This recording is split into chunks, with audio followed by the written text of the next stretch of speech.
रोम रोम भाइयों, सिस्टम पार देंगे।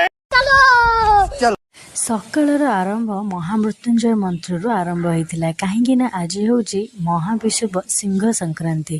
ଆଉ ହାପି ସଂକ୍ରାନ୍ତି ଟୁ ଏଭ୍ରିୱାନ୍। କାହା କାହା ଘରେ ସଂକ୍ରାନ୍ତି ପାଳନ ହୁଏ ଆଉ କାହା କାହା ଘରେ ପାଳନ ହୁଏନି, କିନ୍ତୁ ଆମର ପ୍ରତି ସଂକ୍ରାନ୍ତି ହେଉନଥିଲା, କିନ୍ତୁ ଏବେ କିଛି ଦିନ ହେବ ସଂକ୍ରାନ୍ତିରେ ଆମର ହୋମ ହେଉଛି। ଆଉ ଏଇଠି ଆମର ଯେଉଁ ଭାଇନା ସେ ବହୁତ ଭଲ, ଆଉ ତାଙ୍କ ପୂଜାରେ ଯେତିକି ସନ୍ତୁଷ୍ଟି ଥାଏ ଆଉ ସମସ୍ତେ କରନ୍ତି, କିନ୍ତୁ ଆଙ୍କ ପୂଜାଟା ଆମକୁ ଟିକେ ଅଧିକ ସନ୍ତୁଷ୍ଟି ଦେଇଥାଏ।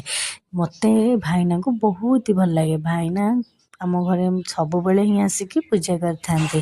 ତାପରେ ଆଉ କ'ଣ, ଭାଇନା ଗଲା ପରେ ଚନ୍ଦନ ସିନ୍ଦୁର ଲଗାଇବା ତ ଆଜ୍ ୟୁଜୁଆଲ୍ ସମସ୍ତେ ଲଗାନ୍ତି, ମୁଁ ବି ଲଗାଇଥିଲି। ଆଉ ଭାଇନାଙ୍କୁ କହିଲେ, ଭାଇନାଙ୍କ ପାଇଁ ହେଇଥିବା ଦହି ପାଣି ଭାଇନା ପିଇଲେନି, କାହିଁକି ନା ଭାଇନା କହିଲେ ମୋ ତଣ୍ଟି ପଡ଼ିଯିବ ଆଉ ମୁଁ କିଛି ଗାଇପାରିବିନି। ଆଉ ବହୁ ଆଗକୁ ବି ଆହୁରି ବିଶ୍ୱକର୍ମା ସଂକ୍ରାନ୍ତି ଆସୁଛି ନା, ଭାଇନାଙ୍କର ବହୁତ ମାନେ ଆପଣମାନେ ତ ଜାଣିଥିବେ ସେମାନଙ୍କୁ ହୋମ କରିବାକୁ ଡାକନ୍ତି, ତ ସେଇଥିପାଇଁ ସେ ମନା କଲେ। ତାପରେ ଏଇଠି ମୁଁ ଆସିଯାଇଥିଲି ପରିବା କାଟିବା। ପରିବା ନ କାଟିଲେ ରୋଷେଇଟା କେମିତି କରିବେ କହିଲେ? ରୋଷେଇଟା କଲେ ସିନା ଆମେ ଖାଇବା, ନହେଲେ କେମିତି ଖାଇବା? ଆମ ଛୁରୀରେ ଏତେ ଦାଢ଼ ଯେ ଏ ବାଇଗଣଟା ବି କଟୁନି। କ'ଣ କରିବା କହିଲେ? ସବୁ ପରିବା କାଟି ସାରିଲା ପରେ ମୁଁ ଏଇଠି ରୋଷେଇ ବସେଇ ସାରିଲିଣି। ଆଉ ମୋ ମଙ୍ଗଳସୂତ୍ରକୁ ଦେଖୁନାହାନ୍ତି, ସଦାବେଳେ ଖାଲି ଓଲଟିକି ଠିଆ ହେଉଛି। କ'ଣ ପାଇଁ ଏଟା ବି ମୁଁ ଜାଣିନି। मतलब वो अलग ही लेवल का बंदा था।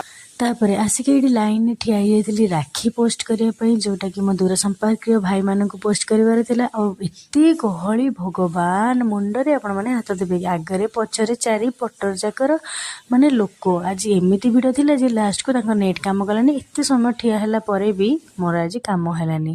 ତାପରେ ମୁଁ ଘରକୁ ରିଟର୍ନ ପଳେଇ ଆସିଲି। ଆଉ ଏଇଠି ଶୋଇବାକୁ ଯାଉଥିଲା ବେଳେ ମାଉସୀ ଆମର ଆସିକି ହାଜିର। ସିଏ ତ ସବୁବେଳେ 3ଟା ବେଳେ ପ୍ରେଜେଣ୍ଟ ପକାନ୍ତି, ଆଉ କିଏ ଶୋଉ କିମ୍ବା ନ ଶୋଉ, ମୁଁ ତ ଏଇଠି ବସି ବସି ଯାଉଛି ଟିକେ ଢୁଳେଇ ଦେବି। ଆଉ କ'ଣ ଢୁଳେଇବା ଦେଖିବେ? ନା ନା, ଢୁଳେଇବା ଦେଖିବା ବନ୍ଦ କରନ୍ତୁ। ଆଉ ଜଲ୍ଦି ଯାଇକି ମୋତେ ଗୋଟେ ସବସ୍କ୍ରାଇବ୍ କରନ୍ତୁ। ଲାଇକ୍ ସବସ୍କ୍ରାଇବ୍ କରିକି ବେଲ୍ ଆଇକନ୍ ଦବାଇଲେ ଆପଣମାନେ ମୋର ସବୁ ଭିଡ଼ିଓ ପ୍ରଥମେ ପାଇବେ। ଆଉ ପ୍ରଥମ ପାଇଲେ ସିନା ଆପଣମାନେ ମୋତେ ଅଧିକ ଭଲ ପାଇବେ ଦେଲେ, ଖାଲି ଏମିତି ଆସିକି ଦେଖିଦେଲେ କ'ଣ ହେବ? ଯାଆନ୍ତୁ, ଜଲ୍ଦି ଯାଆନ୍ତୁ ଆଉ ସବସ୍କ୍ରାଇବ୍ କରନ୍ତୁ।